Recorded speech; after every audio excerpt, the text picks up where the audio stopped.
السلام علیکم ورحمۃ اللہ وبرکاتہ۔ الحمدللہ الحمدللہ حمدا کثیرا طیبا مبارکا فیہ،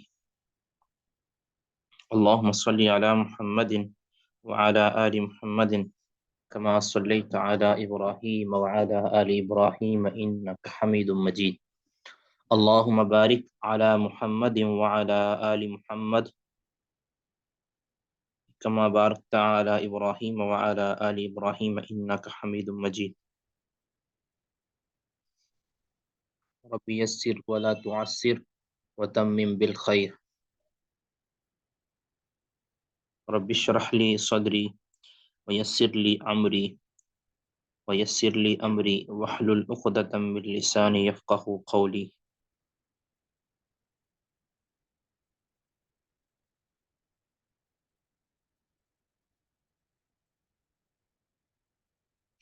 جی، ہماری بات چل رہی تھی تدلیس اور مدلسین کے حوالے سے۔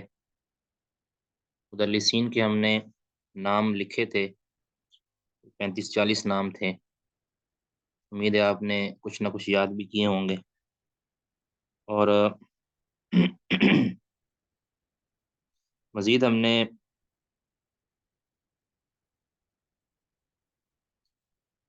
نے یہ بھی پڑھا تھا کہ مدلسین کی جو صحیحین کے اندر روایات ہیں، اگر وہ ان کے ساتھ بھی کریں تو وہ سما پر محمول ہے، یعنی ان کی تحقیق کرنے کی ضرورت نہیں ہے۔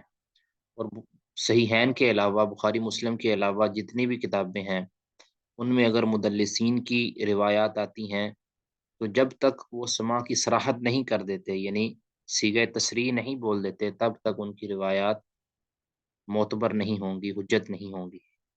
کیونکہ مدلس روایت یعنی جس میں تدلیس کی گئی ہے، یا معنعن روایت، جو مدلسین کی معنعن روایت جس کو ان کے ساتھ بیان کیا گیا ہے، اس کو محدثین نے حجت نہیں مانا۔ ٹھیک ہے،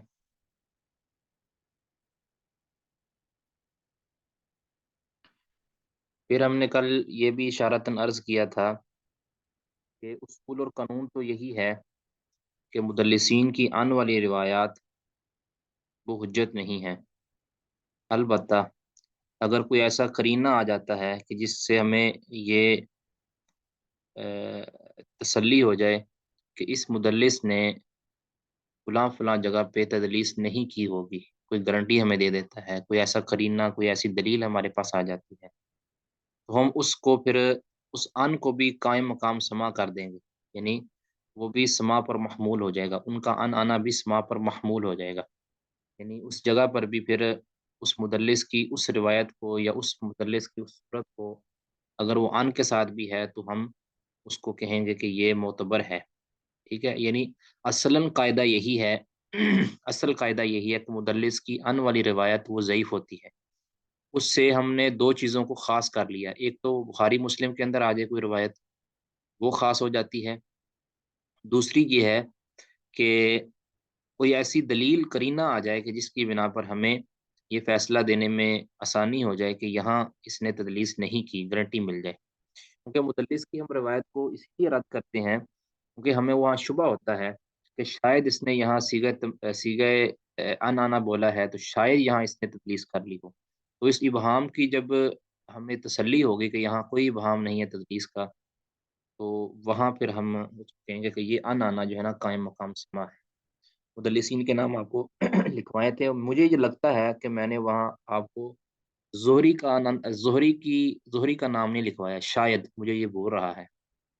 ٹھیک ہے، ابن شہاب زہری کا نام نہیں لکھایا، تو یہ بھی مشہور مدلس ہیں، نہیں ان کا لکھا بھی ہے۔ نام درج ہونا چاہیے۔ جی،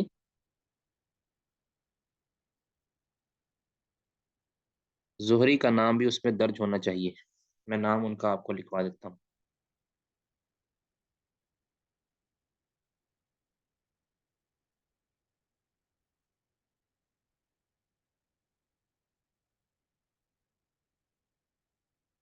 مشہور وہ اسی نام سے ہیں، الزہری، عام روایات کے اندر اسی طرح آتا ہے، اور ان کو ابن الشہاب بھی کہتے ہیں۔ ابن شہاب الزہری بھی کہتے ہیں، ان کا نام ہے محمد بن مسلم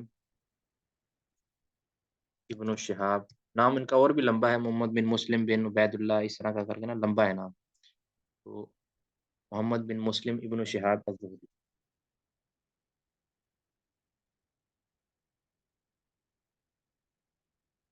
یہ زہری کے نام سے عام طور پر محمد بن مسلم کے نام سے نہیں آتے، یا تو ابن شہاب کے نام سے آتے ہیں یا الزہری کے نام سے آتے ہیں، تو اس کو بھی آپ اس میں شامل کر لیں۔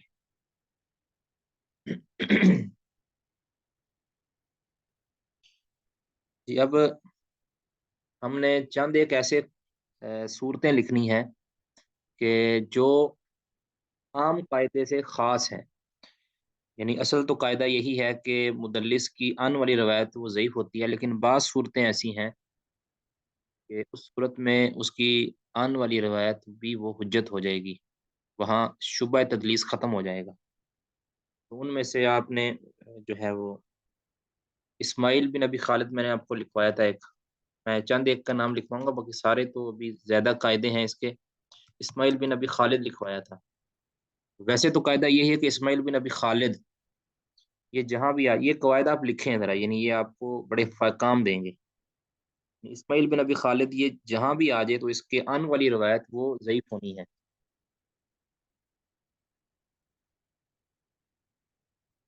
میں نام دوبارہ لکھ دیتا ہوں، محمد بن مسلم ابن شہاب الزہری، محمد بن مسلم بن عبید اللہ بھی آتا ہے، محمد بن مسلم ابن شہاب الزہری، ٹھیک ہے۔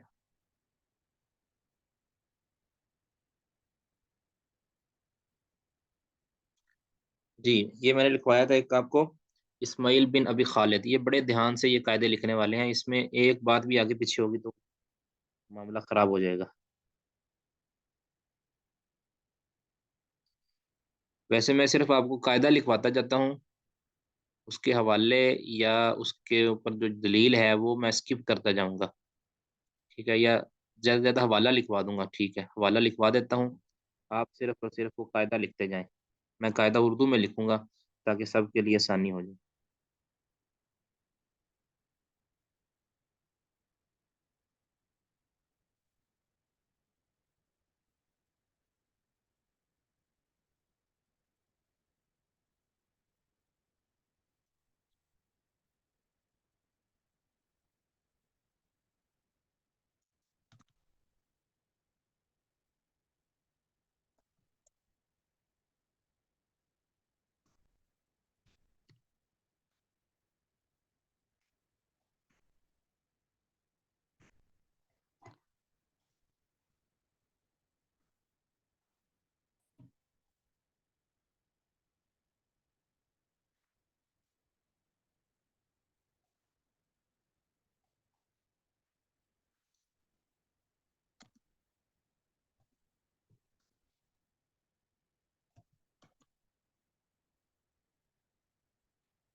یعنی دو اس میں شرطیں ہیں، اسماعیل بن ابی خالد کے ان آنا کے سما پر معمول ہونے کے لیے دو شرطیں ہیں۔ نمبر ایک کہ جس روایت کے اندر اسماعیل کا شاگرد یحییٰ بن سعید القطان ہو اور استاد عامر شابی ہو، یعنی سند اس طرح ہو،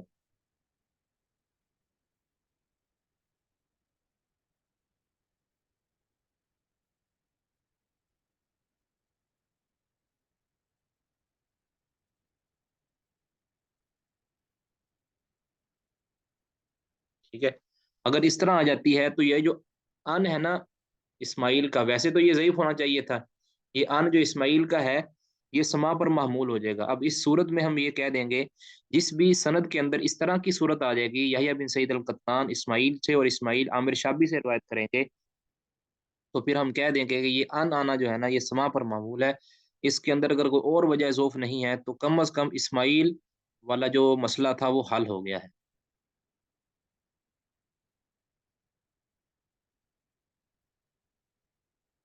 اس کا میں حوالہ آپ کو صرف لکھواتا ہوں،